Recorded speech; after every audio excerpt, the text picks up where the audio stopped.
Selamat siang Ibu Rani dan teman-teman. Kami dari kelompok 4 akan mempresentasikan proposal bisnis kami, yaitu separuh waktu. Kelompok kami terdiri dari Ben, Aurel, Cesa, dan saya sendiri. Pembahasan kami hari ini akan dimulai dari business information, industri analysis dengan kerangka pastel, bisnis model kanvas, dan kesimpulan. Sebelum saya memulai, mari kita berkenalan dengan Anton, pelajar usia 20 tahun yang suka belajar bahasa asing. Karena memiliki waktu yang luang, Anton sering membantu perusahaan pamannya menerjemahkan dokumen bahasa asing. Selain Anton, ada juga Ibu Ani, seorang ibu rumah tangga yang berusia 35 tahun dengan hobi menulis. Untuk menyalurkan hobinya tersebut, Ibu Ani sering membantu temannya dengan menjadi scriptwriter. Selain Anton dan Ibu Ani, ayo kita kenalan dengan Hong Dusik, seorang pekerja lepas berusia 35 tahun di berbagai bidang. Dusik sudah melakukan pekerjaan sebagai freelancer selama 5 tahun dan ia menyukainya karena fleksibilitas yang ditawarkan oleh pekerjaan ini.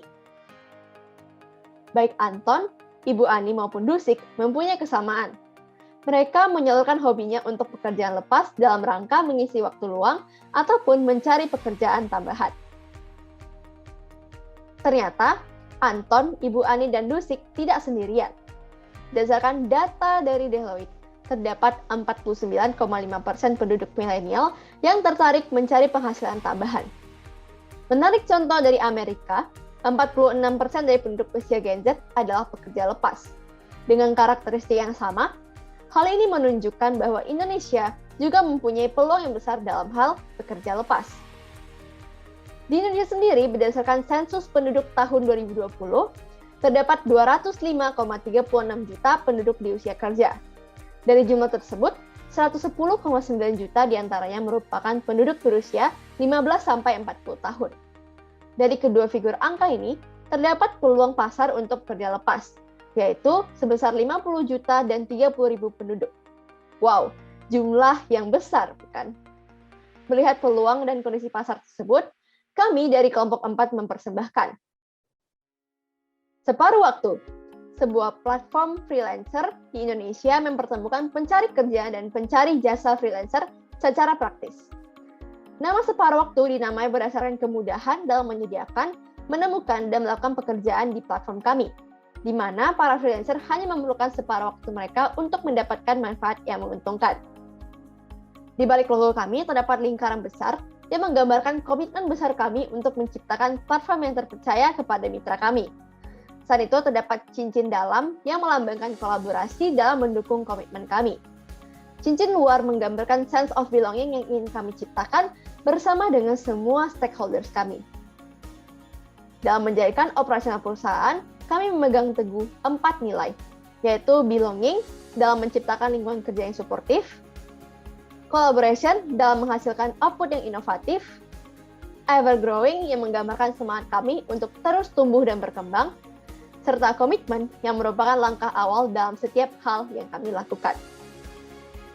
Visi perusahaan kami adalah memungkinkan setiap individu dan organisasi untuk melihat dan memaksimalkan setiap peluang yang ada. Untuk mencapai visi tersebut, kami mempunyai misi untuk menjembatani setiap individu dan organisasi dalam mencapai potensi penuh mereka dan menjadi sukses. Struktur organisasi Separuh Waktu terdiri dari saya sebagai CEO, Ben sebagai COO, Aurel sebagai CMO, dan Cesa sebagai CFO. Baik, selanjutnya saya Cesa Selena akan melanjutkan presentasi kelompok kami mengenai pastel analysis. Pastel analysis adalah metode manajemen risiko yang digunakan untuk mengevaluasi lingkungan eksternal bisnis, seperti lingkungan politik, ekonomi, sosial, teknologi, lingkungan, dan hukum yang dapat berdampak pada bisnis. Seperti yang dapat dilihat dalam slide, berikut adalah beberapa poin penting dari tiap faktor yang menurut kami memiliki dampak yang cukup signifikan terhadap jalannya bisnis kami, yaitu separuh waktu. Pertama, mari kita mulai dari faktor yang pertama, yaitu faktor politik. Dalam faktor ini diketahui bahwa pemerintah mengeluarkan beberapa peraturan dan kebijakan yang dapat membantu meningkatkan jumlah lapangan kerja di tengah masyarakat, khususnya di saat pandemi seperti sekarang ini. Contoh-contoh kebijakan dan peraturan yang dibuat oleh pemerintah adalah Pertama, pemerintah itu mengeluarkan paket kebijakan untuk menciptakan iklim investasi yang bagus, seperti memberikan kredit usaha rakyat yang dari 12% menjadi 9%. Hal ini dilakukan pemerintah agar usaha mikro bisa lebih berkembang dan kemudian dapat menciptakan lapangan kerja. Yang kedua, pemerintah juga membangun kawasan industri di luar Jawa dan memberi insentif ke kawasan ekonomi khusus untuk membantu menambah lapangan kerja, sehingga pekerjaan dapat ditemui masyarakat tidak hanya di dalam daerah Jawa saja, tetapi juga di wilayah lain di seluruh Indonesia. Ketiga, pemerintah juga memperbanyak program perluasan kesempatan kerja, seperti padat karya tunai, padat karya produktif, terapan teknologi tepat guna, tenaga kerja mandiri, dan kewirausahaan yang diharapkan dapat menyerap banyak tenaga kerja.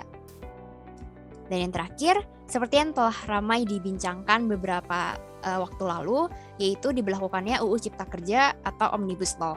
Dalam UU ini ternyata terdapat beberapa pasal nih yang dapat menguntungkan UMKM, seperti memprioritaskan produk UMKM dalam pengadaan barang dan jasa pemerintah, di mana minimal adalah 40%, dan juga menyediakan fasilitas kemitraan di tempat strategis, seperti di rest area, stasiun, terminal, dan pelabuhan.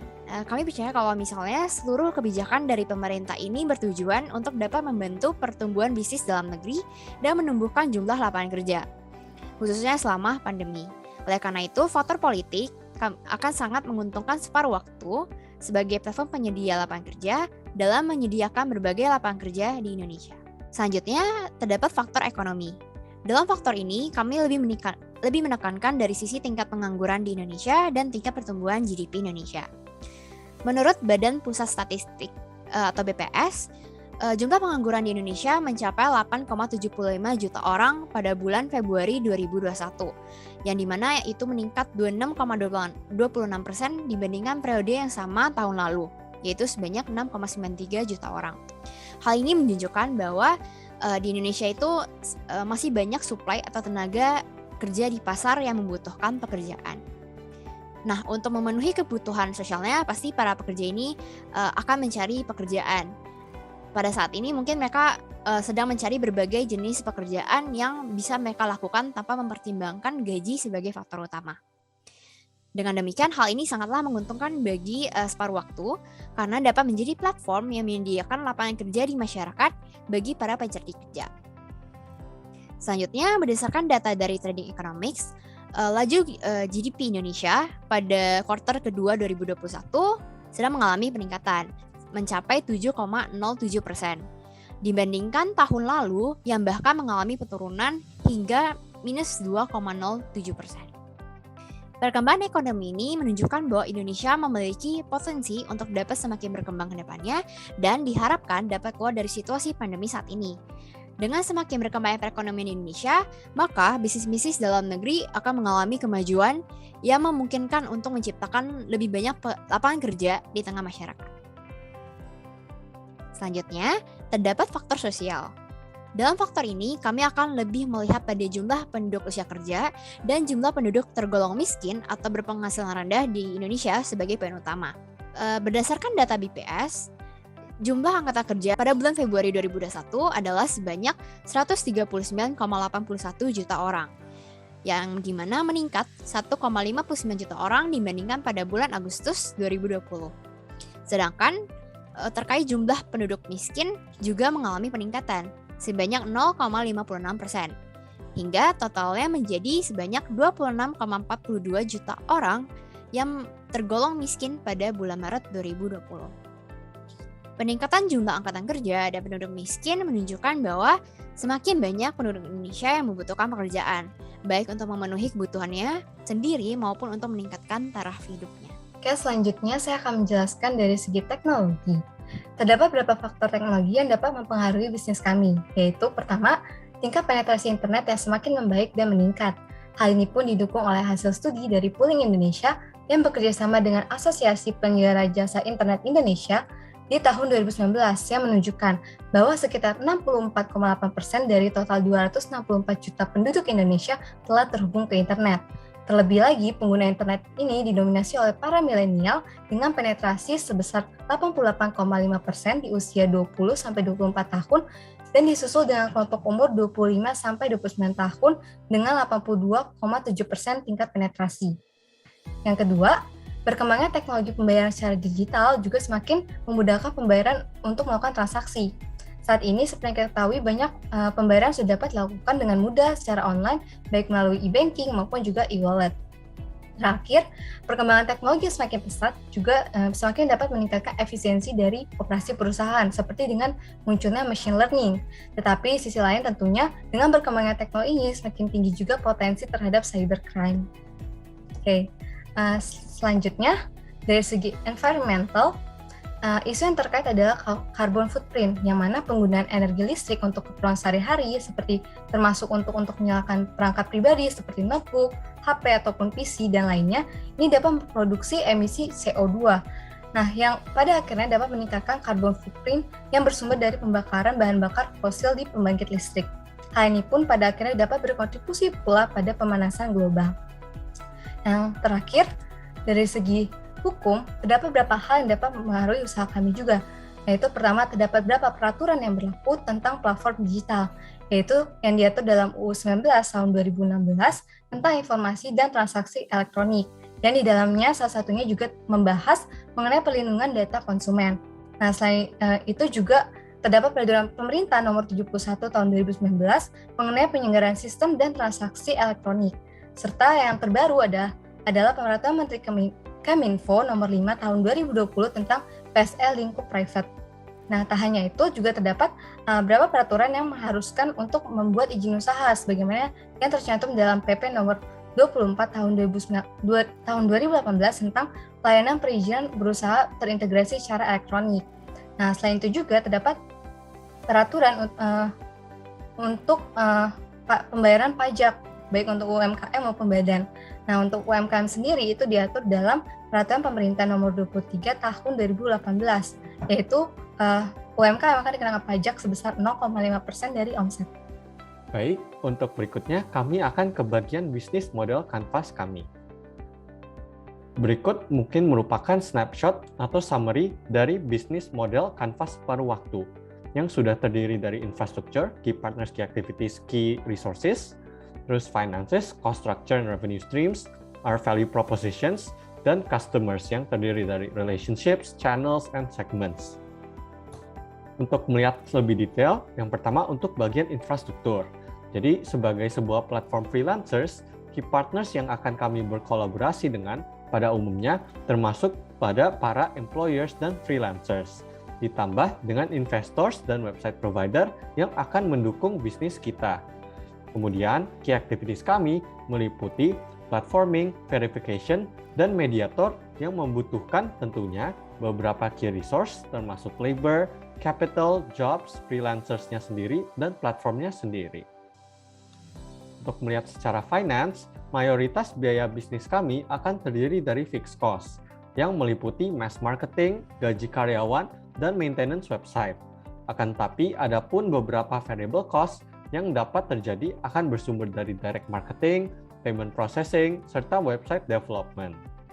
Di sisi lain, revenue stream utama kami berasal dari transaction fee, yang merupakan percentage cut dari nilai komisi atau jobnya dengan ditambahnya opsi untuk premium subscription ketika separuh waktu sendiri telah berkembang. Dari sisi values and consumer, value proposition kami adalah untuk menjadi a reliable freelancing partner for employers dan easy and trusted platform for freelancers. Mengikuti itu, relationship kami akan mementingkan standardized freelancer provider, performance-based recommendations, dan transparansi terkait candidate skills untuk firms, serta a practical platform yang membuat mudah registrasi dan aplikasi, transfer dana yang cepat, serta performance-based profile enhancement untuk freelancers. Di sisi channel, untuk menyebarkan nama separuh waktu, maka kami akan menggunakan social media ads, website ads, serta campus partners, yang diharapkan dapat menargetkan customer segment kami yang terdiri dari Gen Z dan millennials berusia 15 hingga 40 tahun yang ingin mengutilisasi waktu luang mereka untuk mendapatkan pendapatan lebih. Nah, untuk bagian berikutnya yaitu conclusion kami. Untuk menyimpulkan, berbagai perkembangan bisnis dan peluang yang disertai oleh berbagai potensi freelancers dan job applicants menjadi peluang bagi separuh waktu untuk menjadi platform freelancing yang dapat memenuhi kebutuhan itu. Sedangkan sebagai bisnis model, separuh waktu akan berfokus pada verifikasi dan standarisasi freelancer yang mendapat pendapatan melalui transaction fees atas transaksi yang dilakukan di separuh waktu. Sekian presentasi dari kelompok kami. Terima kasih.